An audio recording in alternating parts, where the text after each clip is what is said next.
எனக்கு மத்திய உளவுத்துறையிலிருந்து வந்திருக்கக்கூடிய ஒரு தகவலை சொல்லிவிடுகிறேன். கரூரில் பண்ணது மாதிரியே தமிழ்நாட்டில் ஏதாவது ஒரு தேட்டரில் ஒரு 2-3 தேட்டரில், ஒரு தேட்டரில் 2-3 தேட்டரில் ஜனநாயகன் படத்தோட ஃபஸ்ட்டு ஷோ அன்னைக்கு வயலன்ஸை உண்டு பண்ணி ஸ்க்ரீன் எல்லாம் கிழித்து விஜய் ரசிகர்கள் இவ்வளவு கேவலமானவங்க எப்படி இருக்கிறாங்க பாருங்கன்னு விஜய் மீது பொதுமக்களுக்கு ஒரு அருவருப்பை உருவாக்குவதற்கு அல்வா அதிகாரியும் அவரது லகுட பாண்டிகளும் திட்டமிட்டு கொண்டிருக்கிறார்கள். சின்னவரின் உத்தரவில் இது நடைபெறுகிறது. அப்போ இதை காரணமாக வைத்து விஜய் ரசிகர்கள் மோசமாக நடந்து கொள்கிறார்கள் என்று தியேட்டர் ஓனர்கள் ஜனநாயகனை நாங்கள் எங்கள் ஸ்க்ரீன் பண்ண விரும்பலை. அது பதில் பராசக்தி. எக்ஸாக்ட்லி, சின்னவரின் உத்தரவு. டான் பிக்சர்ஸ் படம் நக்கிட்டு போயிடுச்சு. என்ன படம்?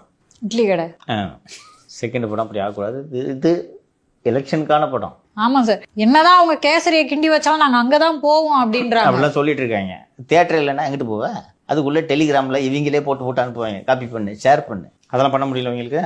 இன்னொன்று, ஜனநாயகனும் அந்த படத்தை தேர்தலுக்காக ரொம்ப நம்பிட்டு இருக்காங்க. எஸ், லாஸ்ட் மூவிமா இல்லை, ஓட்டு சதவீதமே அதிகரிக்கும்னு நினைக்கிறாங்க. ஆமாம், ஐ ஆம் கம்மிங். அதுக்கு தானே பார்த்து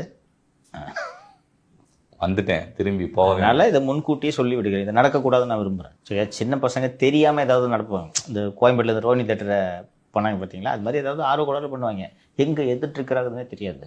ஸோ இது நடக்காமல் தவிர்க்கப்பட வேண்டும் என்பதற்காக